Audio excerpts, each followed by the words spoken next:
All right, everyone, welcome to my kitchen. It's February, and like I promised, I was going to share my chocolate cake secrets with you this month. The recipe is in the February Sewing Circle newsletter, and I'm going to run through this pretty quick, and you can always come back to it. But if you've ever baked a cake before, this is an easy peasy, never fail cake. So the first thing I did, the first thing I'm going to do is turn my oven on. That way, when I'm ready to bake my cake, it will be ready to go.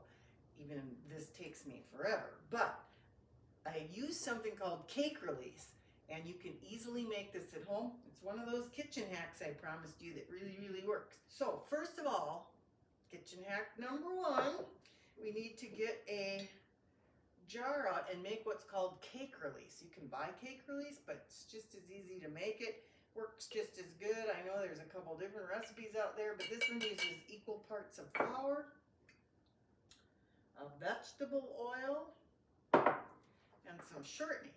You use this and you will never have a cake stuck to your pan ever again.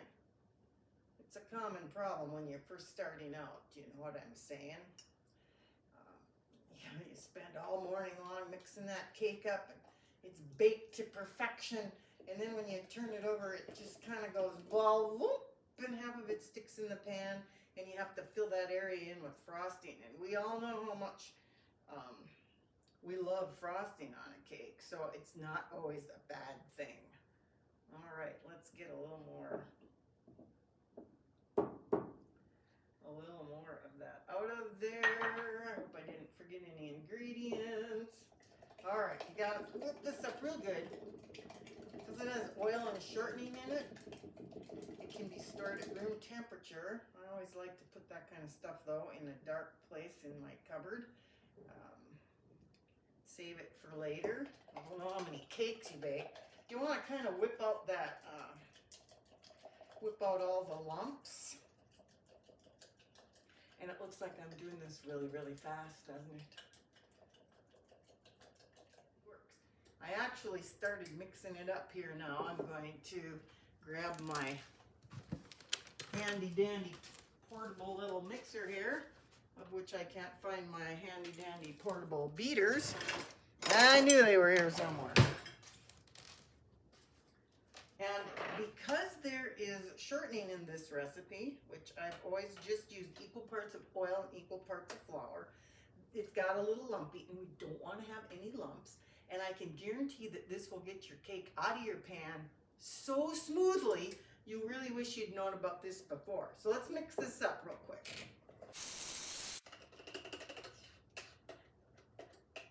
Since we have flour, oil, or shortening in our cake mix, we're not going to wash that beater. We're just going to leave it there.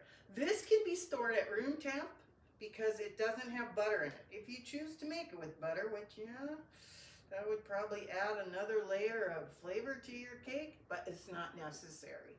Buttered in the fridge, this stuff over there. I'll write down how I did this also. Now, before we begin mixing our cake up, I need another 1/3 cup of oil. I like to measure this stuff out ahead of time so that I don't forget to do something, because sometimes at my age it's easy to get distracted. Okay, so spoon rest. There, keep that off the butcher block. All right, now to apply your cake release, you just simply grab your pan. I have this thing for these square pans, but yeah, be generous, but not, you don't want big blobs in there because they'll make holes in the bottom of your cake. But like I said before, or I think I said it before, if you're frosting it, it just means lots of extra frosting to fill in the holes. Unlike the people you see on the baking shows, I really would hate to have to cut so much of my cake off and throw it away. All right, now you'll notice that I didn't do the sides because I want my cake to climb up the sides of the pan. So you only do the bottom. Let's do this one real quick here. it on. This is actually kind of fun, to tell you the truth.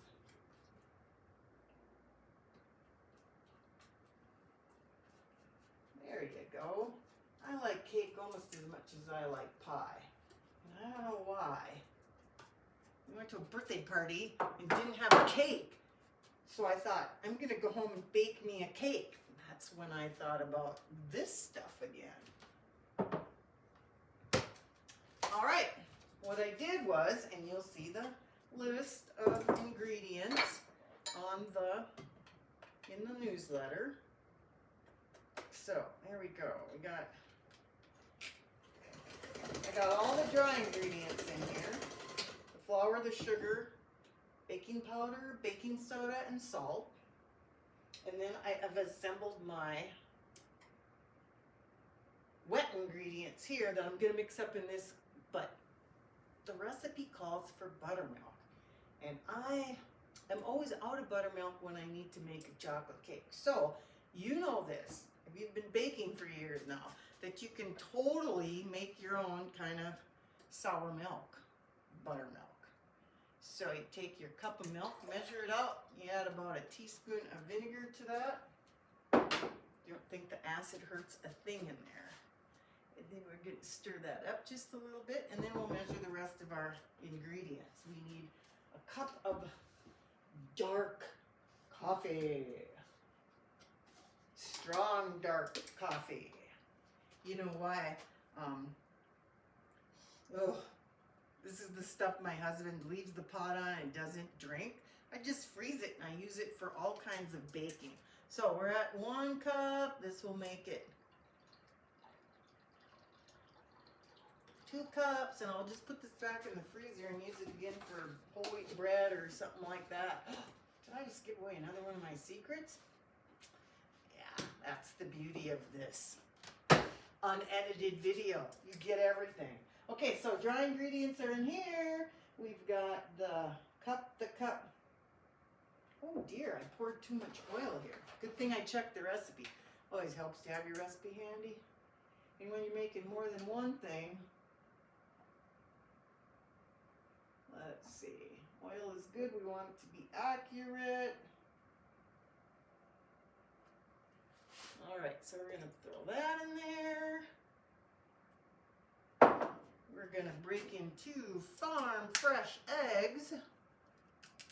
I am so fortunate I can get farm eggs. They're not even the same color as the ones from the grocery store. All right, so we got all the wet ingredients in here. We're going to stir them up. We left out something in our dry ingredients, and that would be the integral part of a chocolate cake, the cocoa.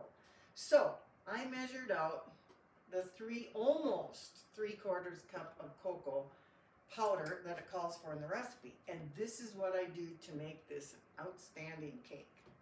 In addition to the cold coffee, I add about a tablespoon. I will add about a tablespoon of espresso powder. What I'm doing is filling this up to 3/4 of a cup with a couple extra things. And the really wonderful thing I discovered about making a chocolate cake is if you use black cocoa, you don't want to use all black cocoa, but you put some black cocoa in there. I was a little generous with that one. And you will get the most beautiful colored chocolate cake you've ever seen. It won't be pale, it will actually be dark like chocolate. I love this stuff. But like I said, it's pretty potent, so you wouldn't want to like substitute all your cocoa with this. These ingredients are readily available at your kitchen store or, you know, Google it. All right, off we go with that. Oh, we'll stand that, we'll lay that down. And we're also gonna put a little bit of vanilla in here, like about that much. My mother never had measuring cups. She never had measuring spoons. She used whatever was in the kitchen to measure. So like a coffee cup would be a cup, and then a half a coffee cup would be a half a cup. And then she used the cap a lot of times for teaspoon measurements of vanilla maybe extracts and stuff like that. We never went without. Okay, because I stirred up the leavening ingredients, the flour and the sugar, we must add the cocoa powder. I'm telling you, this is the world's easiest chocolate cake. And I get rave reviews. Oh, part of that is the frosting recipe, which I'll share that also. All right. I don't like to do dishes, so we're going to do this. We'll mix those eggs in there a little bit. And then beat this for 2 minutes. And it'll be quite runny.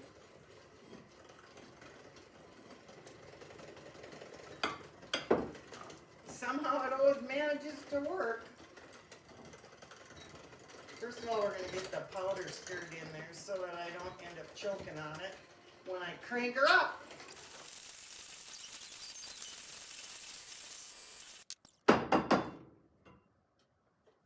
Okay, we're going to have to wash these because we're going to use them when we make the frosting. So I'm just going to throw those over here. And then, oh, look what I found in the sink. Some fancy colored belts. They're my cake belts. Okay, we're going to move our stuff away. Oh, I'm caught. There we go. Get rid of our eggshells. Now, you're thinking, what is she going to do with those things? Now, I bought these at Joann's because I buy a lot of things there when I have them really good coupons. So what we're going to do here is clean off this area a little bit. You can tell my staff is out of town this weekend. I have to do this myself. All right. This is going to keep your cake baking level. Oh, there goes the oven just in time. We're going to wrap this around the cake pan. Now, these are made so they can tighten, but I've seen people make these out of scrap denim or, you know, cut up a pair of jeans. This, for some reason, will keep the sides of the cake from baking faster than the center of the cake. And it works, and it's amazing, too. Really, really cool. Oh, this one is, I mean, these are, I love these square cake pans, but this thing doesn't want to necessarily stay put here. I try and get that in there real quick. We're going to get the cake in the oven so that it cools so I can get her frosted and get the rest of this little crazy video done. I told you earlier, I wasn't going to edit any of these. I'm going to just let her go and hope for the best. Oh, I want this one to be just slightly tighter than it is. There we go.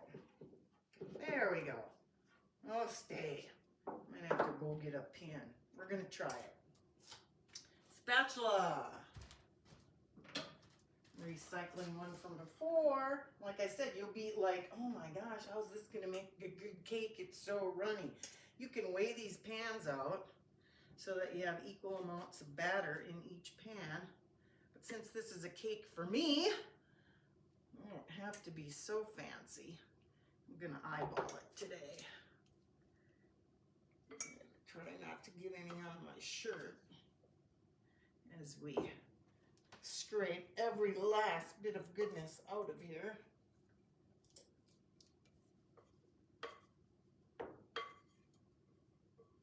Alrighty then. I think we did it. So now we have to bake it at 350 degrees, 35 to 40 minutes. I would be remiss if I didn't say I always cut about 10 minutes off of that. What do I have that I can crunch this with? And then I check it, and then I put it back in. Everybody's oven is different. All right, here we go. I'll see you later when it's time to take them out. Okay, everyone, they're out of the oven. Beautiful chocolate cake. I'm gonna keep the oven warm just in case. I'm gonna grab a toothpick.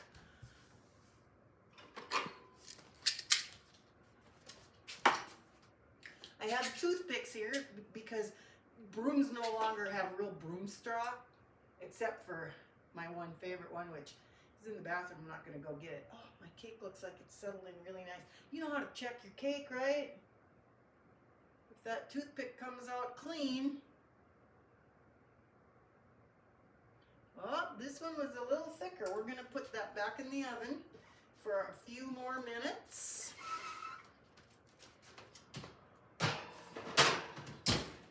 And so I don't forget that I didn't take all of my cake out of the oven.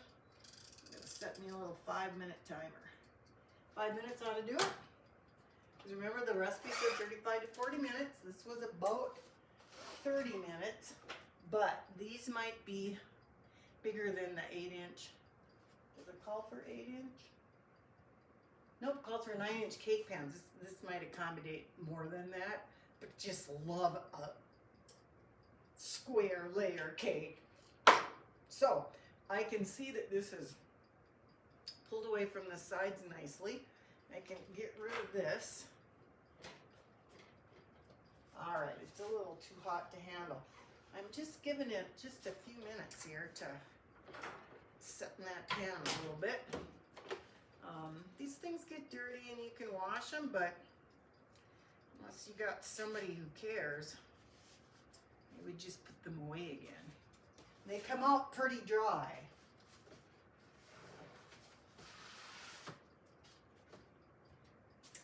Okay, I'm going to use a little bit of a knife here.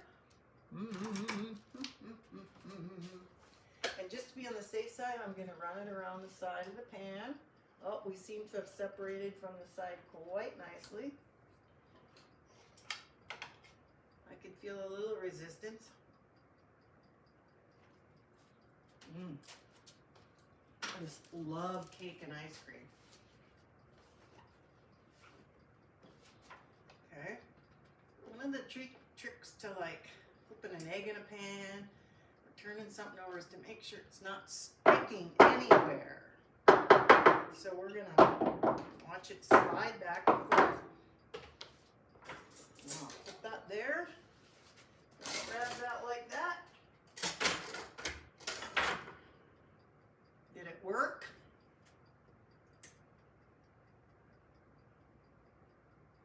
Not quite.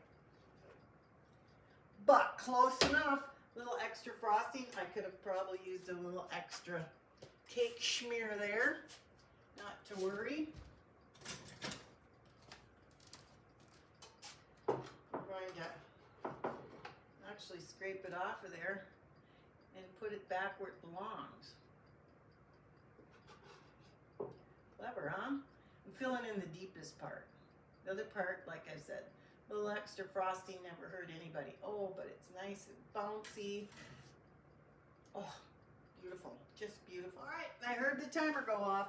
Let's see if we had any better luck with the other one. I'm pretty happy with it, even if it isn't perfect, because who's perfect anyway?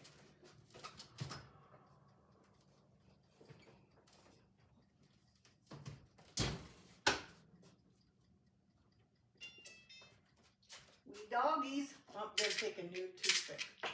There we go. Let's try this one. Very good.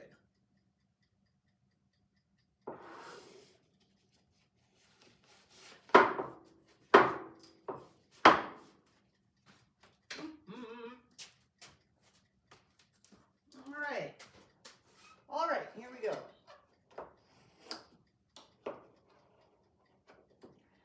This one really climbed up the side. It didn't separate from the side quite the same way as the first one did. So I know I had a little extra batter in here. And these are basically like a kind of a nose stick pan, I think. I don't even remember where I got them from. Okay, once again, I'm going to try to make sure that that thing is loose. Sometimes I bounce it.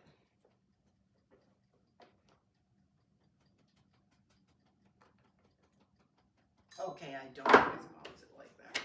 All right, let's get her done. And then I'll be back when the cake is cool enough to frost. And if I can read the temps right outside, I could put it out on the steps for a while and there would be no problem cooling it off in a hurry. I'm back. Yes, indeed, our cake should be cool enough to frost. I want to get this done so it's time to like sit. The frosting will go on smooth and creamy, but it will harden up a little bit as it sits on the table, on the plate. I can't find my flat plate, so I dug up this really antique one that my mom saved from my grandma Meininger's estate and never used. So we're going to use that. Also use baking bars for the chocolate. The recipe's with the cake recipe. I took my margarine and my chocolate and melted it together. I might have melted it a little bit too much. Like I said, it'll firm up. Oh, look, what's this? I'm gonna need a measuring spoon. Or not. Here we go. We want really nice dark frosting, like we want dark cake. The one thing I would caution about is maybe if you were doing this for little kids, you would probably want to cut back on the espresso powder a little bit, mostly because there's caffeine in it. I always tell people my chocolate cake is so good they can't go to sleep after eating a piece of it. So we're going to put more black cocoa in. Like I said, if you're not used to this, go easy on it. Except for in this case. Oh, I should have maybe sifted my powdered sugar. But I didn't. This is going to be a cake that we're going to eat. I am not trying to impress anyone. And if it tastes good, who cares? There we go. All right, frosting is simply powdered sugar, 3 cups of powdered sugar. And I put the cocoa in there so that when I start mixing it up, it's not flying all over the place. I got a little extra milk in case I need to thin it down. I am going to add some vanilla, delightful vanilla, which is easy to make if you so desire. The cost of vanilla beans is exorbitant these days. And the cost of vodka too. So I'm just going to pour all this in here because I'm anticipating with the extra softness of the butter and cocoa powder combined that it's going to either require more powdered sugar or be just fine for spreading. That's what we want. Here we go.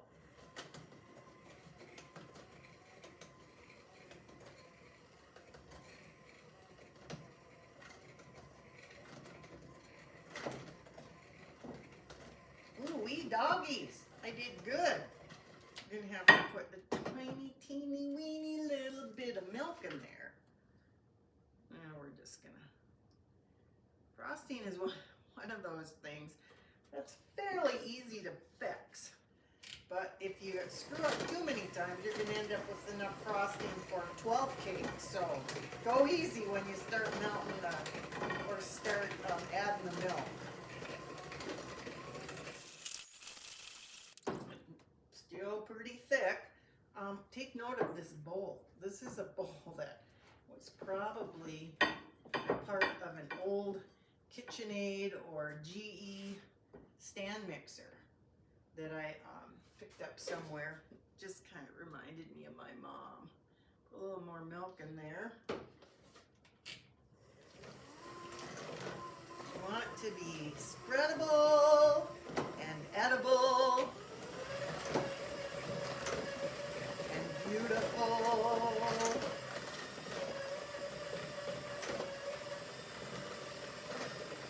I should probably, never hurts to check it with the spatula instead of assuming by the way it looks that it's smooth enough. And I don't want it too watery. I don't want it dripping off the cake.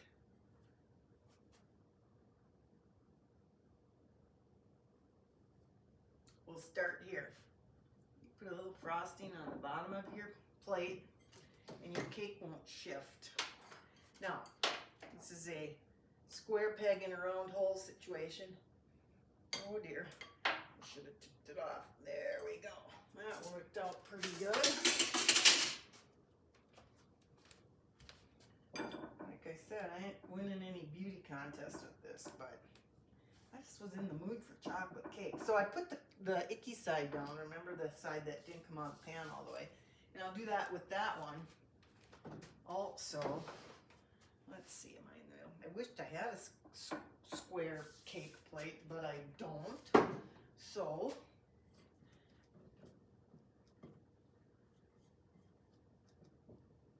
it is good enough. I think that spreads pretty good. I always worry about putting too much filling in the middle of my cake and not having enough to completely cover the outside. And then I end up with an inch thick frosting at the top because you never want to not put all the frosting on the cake. You see how it's a nice dark color? This is the best part. I just love this part. You can put a little more frosting in there. Just to the edges, to the edges. Okay, and then we're gonna take this one off. Now, one of the things I like to do is when I'm in the mood for baking or I have lots of eggs I have to get rid of, I actually will bake cakes like this and then I'll separate them with wax paper. I have ice cream pails that fit some of my round cake pans. Just stack them up in there. And when you have an occasion to, take them out of the freezer and make the frosting. And the beauty of it is that the frozen cake is so much more easy to frost crumb-wise. Like I said, I don't care too much about crumbs today. I'm just interested in eating chocolate cake. So, I do have a spinner platform and stuff, but sometimes you just do what you gotta do to get things done. So first of all, we're gonna put a crumb coat on, or at least try to put a crumb coat on. And that is to keep the crumbs from the final layer of frosting. And hopefully I put enough frosting on the bottom so it doesn't slide off on me. That would be embarrassing, wouldn't it? Might have to straighten that baby out.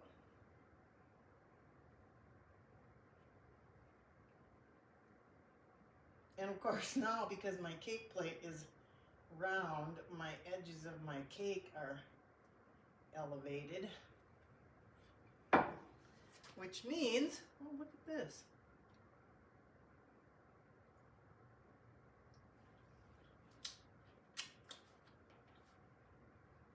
This is a really moist cake.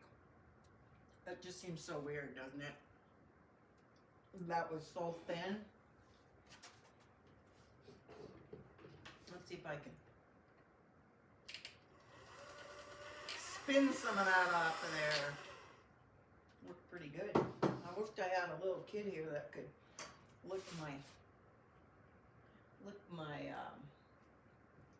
beaters for me. So, do you remember the old Twilight Zone? One of my favorite scenes was when these two little kids got into their swimming pool because their parents were constantly bickering and they wanted to get away from them. And they end up in this land where kids like that get to go to get away from their parents and be kids without worrying about divorcing and fighting and all that kind of good stuff. And here's this Aunt May, I think her name was Aunt May, frosting the most enormous cake. Actually, she said she was icing it, which sounds pretty cool, you know, icing a cake. But it's always been frosting at our house. Those old Germans probably just didn't have a word for it.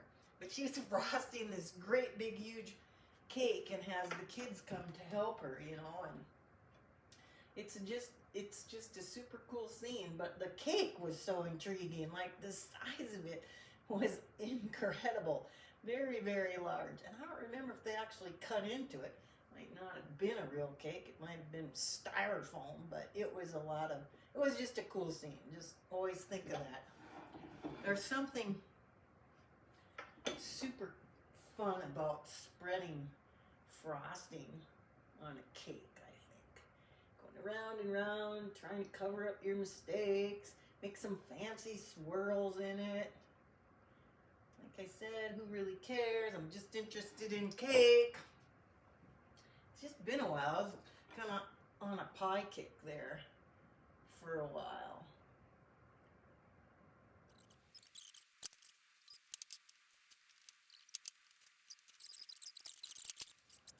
And then, on a final note, pull that off of there, continue around the side here.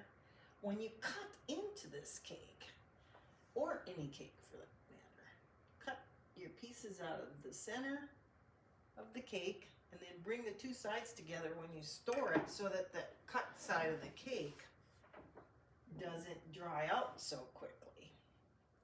Works pretty good. I store my cake in the microwave. You know, it's kind of an airtight chamber so that the microwaves can't get you when you're using it. Happy Valentine's Day.